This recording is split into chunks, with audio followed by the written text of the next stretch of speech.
Assalamu alaikum. Welcome to class 5 subject science.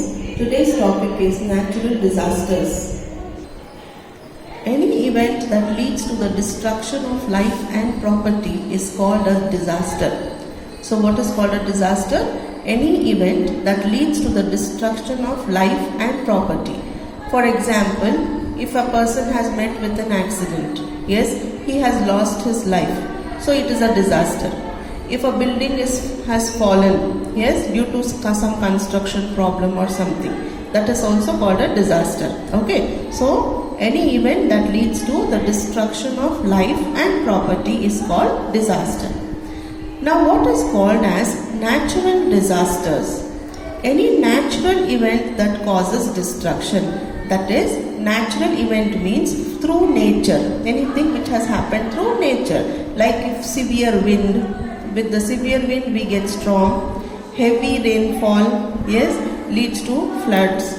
In that way, if something has happened, or earthquake, that affects the life and property due to natural nature, okay, due to nature is called natural disaster.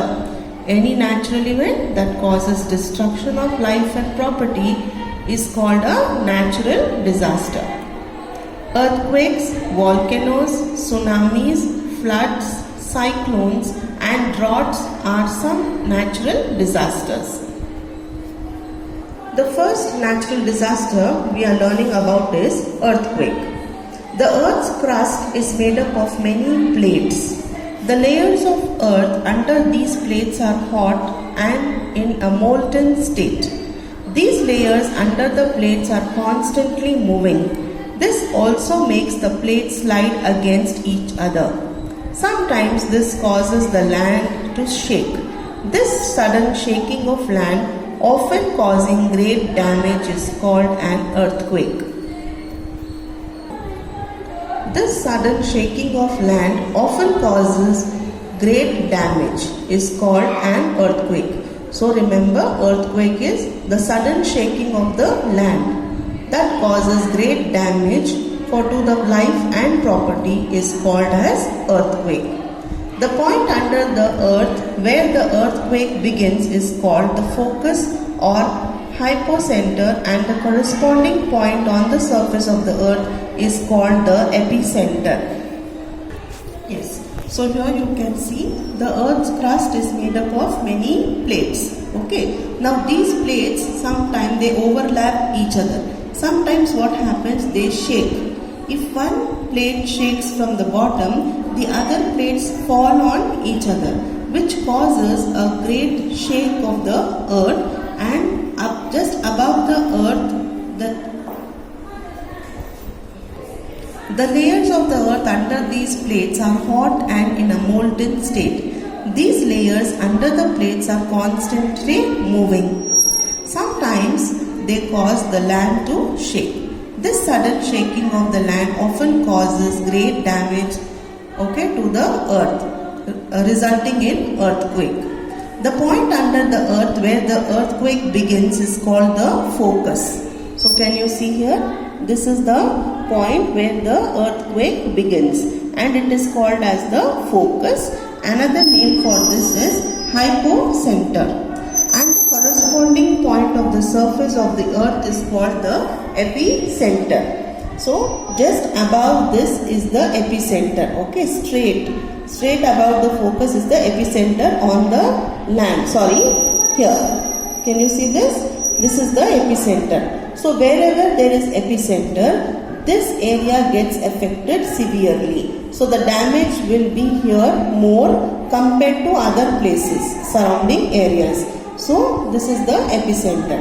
Okay, and then after the main earthquake, a series of small tremors happen, and these are called aftershocks. So whenever there is an earthquake, for example, if a place has been affected today by an earthquake, then the aftershocks will be there for another 2-3 days, or even in the same day it can occur 2-3 times. Those are called as the aftershocks. The strength of an earthquake is measured by an instrument called seismograph. Okay, the strength of the earthquake, that means how severe the earthquake was, can be measured by an instrument known as seismograph. The scale on which the intensity of an earthquake is determined is called the Richter scale. Now look at this. This is a seismograph. Okay, this is the instrument on which you will measure the earthquake's strength. That means the intensity. How strong was the earthquake? Now how do they measure it? Can you see here? There is a ball here. Yes. Now this ball is being attached to a pin. Okay. And there will be ink coming out of this. So whenever there is an earthquake, what happens? Things on the earth shake. Yes, when they shake, this ball is very sensitive. Okay, this ball also moves. When it moves, there is a paper here. Can you see this? Now this paper gets a graph on the paper because there is ink attached to the ball. There is a pin attached to the ball, so the ink comes from the pin and it keeps shaking. When it shakes, it creates a graph here. Can you see the graph? Yes, it comes up and down. Okay, I will show you another picture of the graph. Okay, now what happens? This is the Richter scale. On Richter scale, they will measure how strong, the intensity of the earthquake. If it is above 7 or above 8, the intensity was very strong. That means the earthquake has caused too much of destruction. If it is less than 5, that means it is little less stronger than it will not cause much destruction. Okay. Yes, can you see this here? This is the graph on the Richter scale. Now when they measure, you can see here on this graph, there are some lines which are high. So that means the earthquake was very severe. And here you can see the lines are little less smaller. Okay, they are little smaller. So that means the earthquake has taken place, but it is not much severe. An earthquake, that means what all has the earthquake done? The destruction caused by an earthquake can be very serious. An earthquake can damage buildings, dams, bridges and all kinds of construction. They also can cause landslides in mountainous and hilly areas, result in flooding of rivers, lead to the disruption of communication channels like telephone and television. So if there is earthquake, they will mostly stop the communication of the telephones and televisions and also electricity. Disturb the means of transport of an area. So if there is earthquake, the roads get damaged. Okay, and sometimes the buildings fall, the trees fall. So what happens? The roads are blocked. So it has stopped the transportation. And it also causes tsunamis in seas and oceans. Safety measures during an earthquake. Safety measures during an earthquake. An earthquake cannot be prevented because it is by nature, it's natural. So we cannot stop it, but we can minimize its effect by following certain safety measures. First thing is, do not panic.